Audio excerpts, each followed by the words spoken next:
Okay, so a little backstory before I tell you this. I'm a 6'7" male in Australia. I'd like to think I'm a fairly tough and intimidating guy, but some of the shit that used to go on at the mall I used to work the night shift for still gives me goosebumps to this day. So the mall I worked for was very, very large. Probably the largest in my state, I'd say. And all the way up to about 8:30 p.m., it would still be quite busy. Only around 9:30 would we manage to usher all the stragglers out, and only at about 11 would all the business owners have left. My job was basically to patrol the mall and make sure there was no one sticking around after the doors were closed during the night. We didn't have guns or batons, only a can of mace that was very rarely used.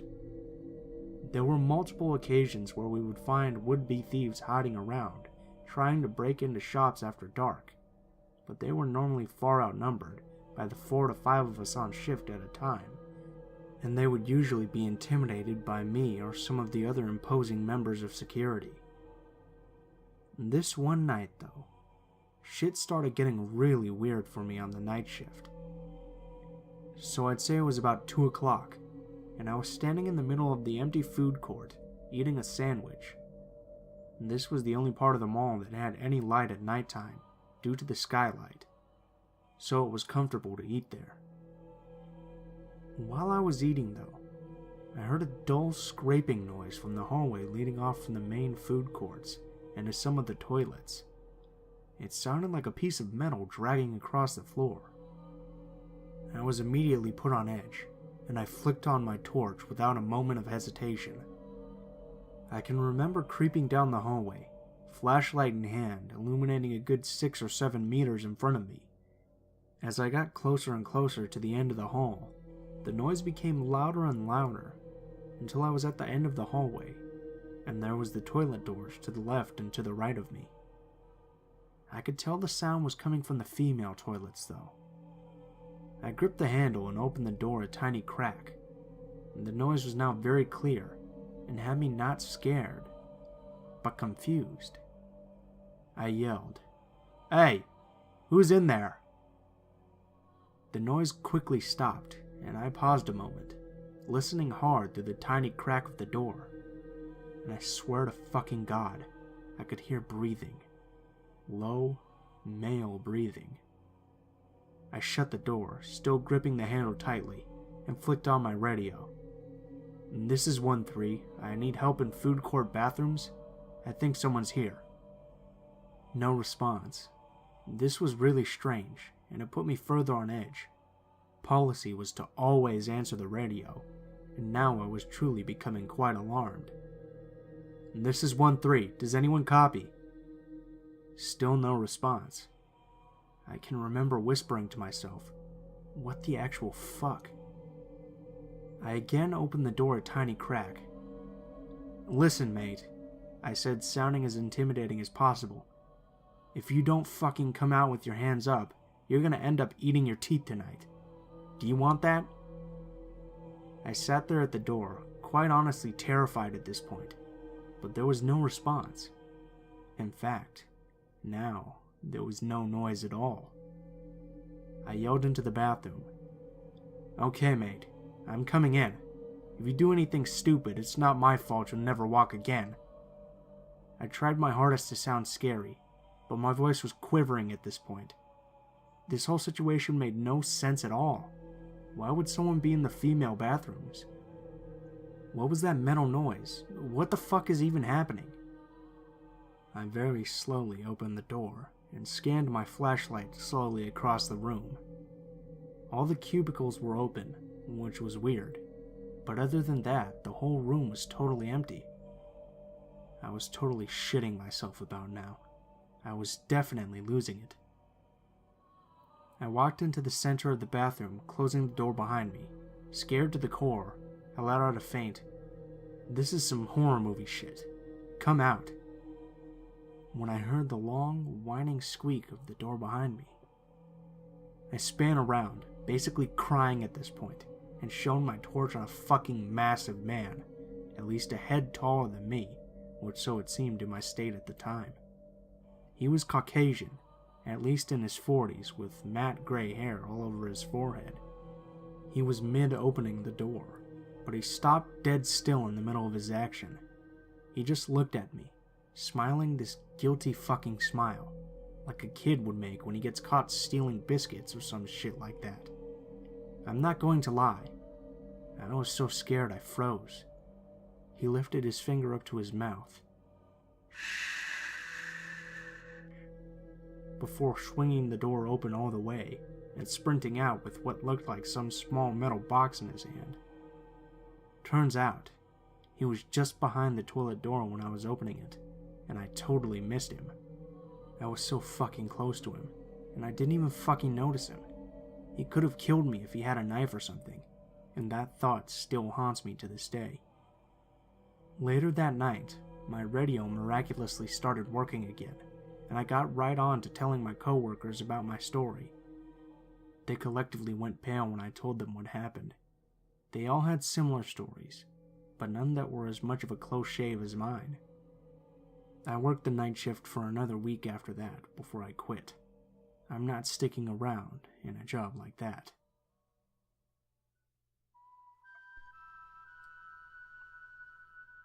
My story is definitely not poop your pants scary or anything like that, but it has left me shaken and very uneasy about working late shifts.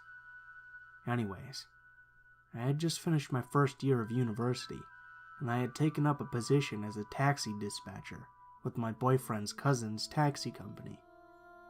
For the first week and a half, I worked mainly day shifts, until the owner decided to extend the hours to 24/7, and I was the lucky employee who would be covering 3 to 4 of these shifts a week. The next week, I was working my first night shift alone, and the driver would be out all night looking for fares, which meant a lot of the night would be just me. I wasn't uneasy working such a shift by myself, since I had worked at a 24-hour coffee shop and was used to midnight shifts. It was also a Wednesday or Thursday night, so it wouldn't be very busy. And the best part about this job was that my boss let me use the internet to play video games on my laptop in the office. From the computer desk in the office, I could see the front door, a portion of the front desk, and most of the front windows, so I could keep a close eye on what was happening outside. Plus, the bell above the door always alerted me to a new customer, so I wouldn't be caught off guard if I got too into my game.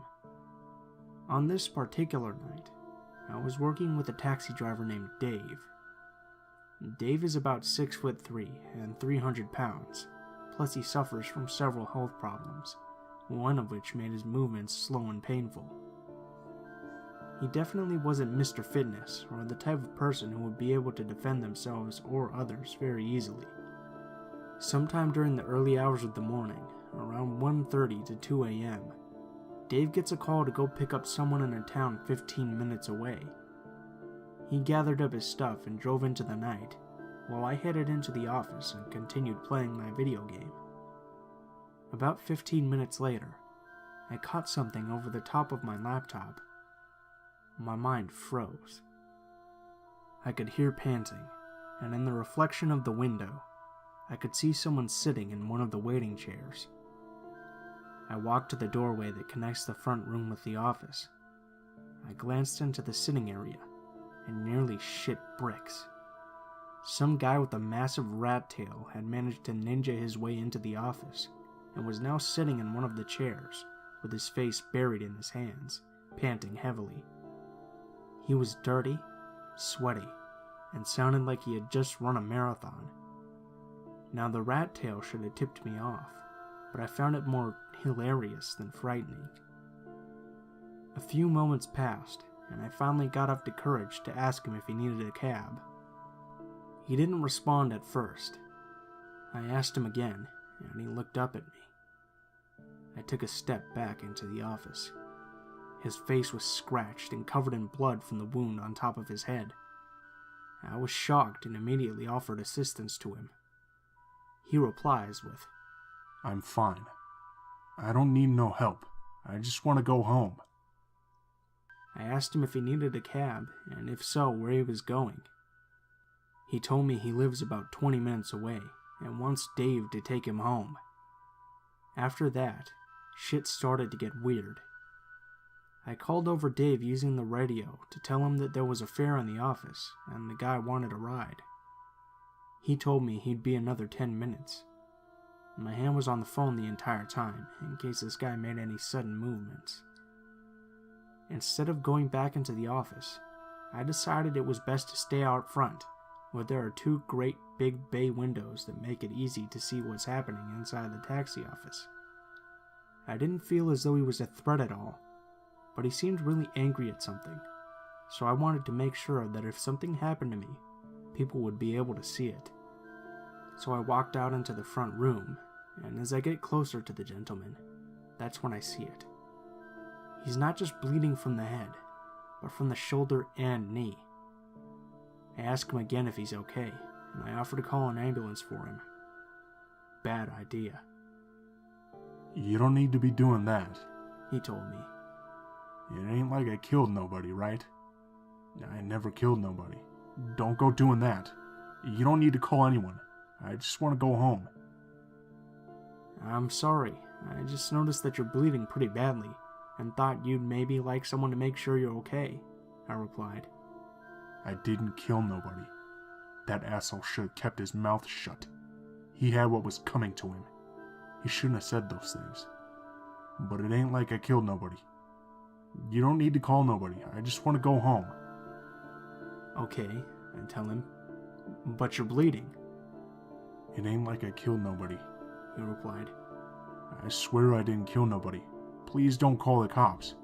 I don't need the cops. I just need to go home. I didn't kill anyone. Silence for a moment.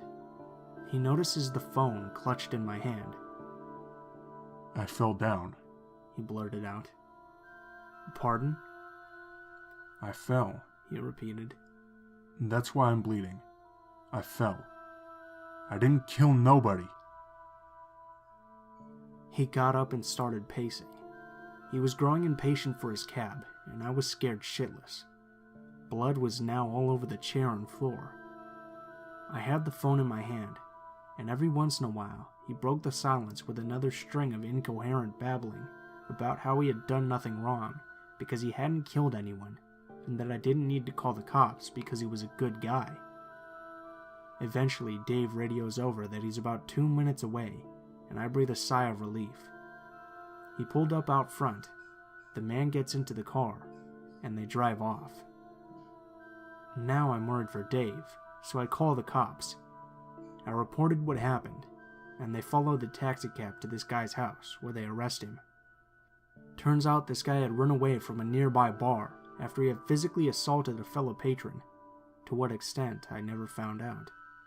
Injured him with a sharp object, I assume a pocket knife or a needle, took off running, fell, and managed to find his way to the taxi office.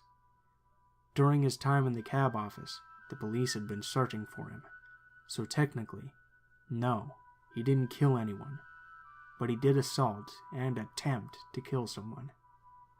I also found out that one of the other drivers, Steven, knew the guy from high school years ago. His name was Duke, and he had a history of violence. He also had a history of coming home drunk and cracking his wife's skull open from time to time. Whether he had planned to do this that night, I couldn't say, but I'm just glad that the guy ended up in the drunk tank for that night. His wife was unharmed, and the guy who got stabbed to death didn't die. At least, I assume he didn't, since I still see Duke every now and then, walking the streets with his glorious rat tail, which means that he didn't get arrested.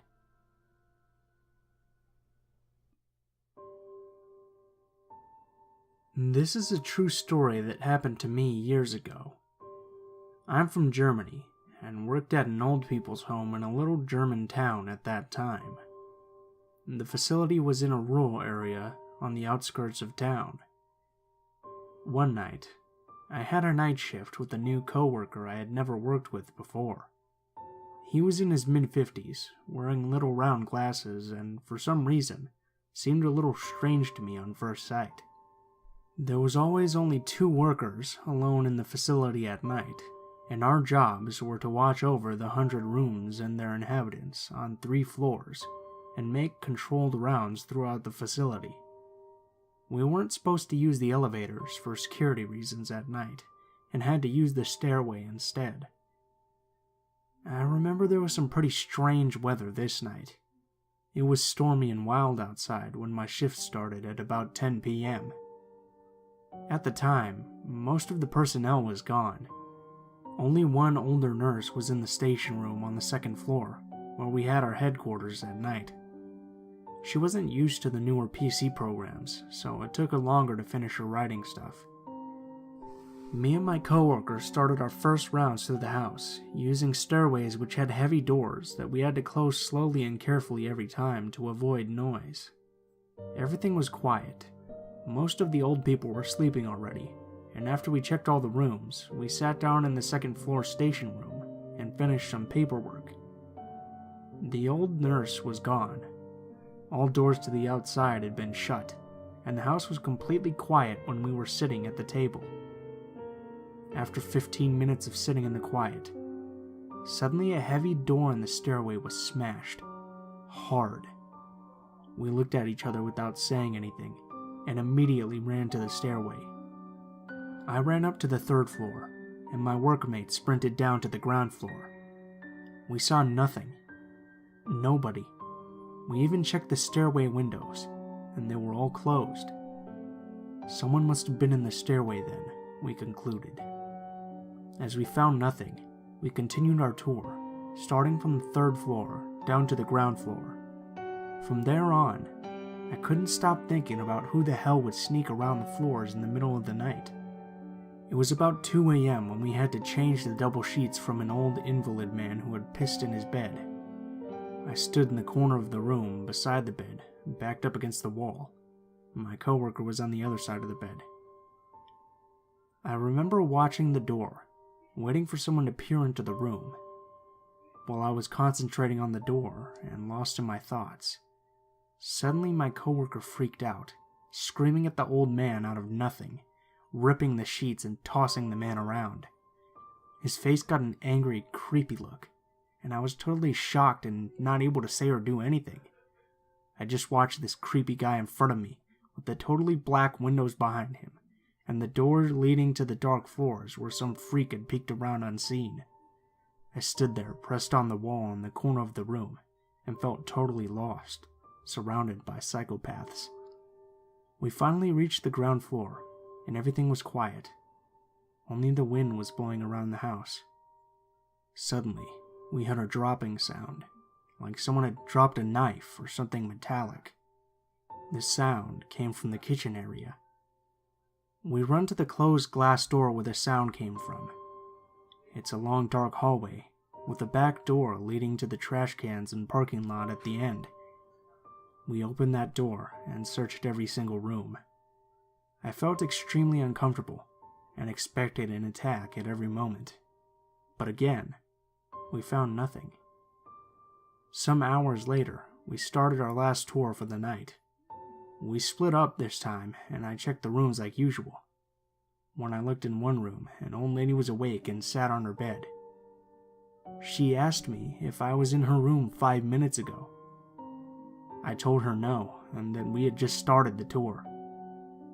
She told me that 5 minutes ago, she'd clearly heard someone enter her room. She'd asked who was there, but never got an answer back, and then the door was just closed again. I got a creepy feeling while listening to the old lady. I told her to push the alarm button next time something like this happened again. I think it's unnecessary at this point to say how I felt for the next few hours of the night every time I entered a room or walked around a corner. I expected some stranger to be standing there the whole time, and I was more than glad when the damn shift was over. Some days later, I met the old nurse who left the facility late at night and told her the story. She told me that the back door to the kitchen area was wide open when she went to her car that night and left us. She reached the open dark back door from the parking lot and called out to see if anyone was there. Suddenly, she got a very bad feeling and turned around to run to her car and drove off as fast as she could. She was totally scared and tried to reach out and warn us, but couldn't find the number. I told her that the back door was definitely closed when we checked the area that night. We never found out who snuck around there at night, and many nights afterwards, our shift workers reported similar experiences for the following month. The coworker I had to work with that night was fired after more and more complaints about him emerged over time.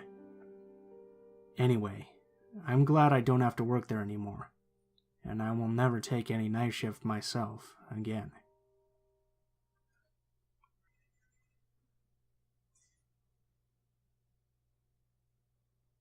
What's up, guys? Blue Spooky here.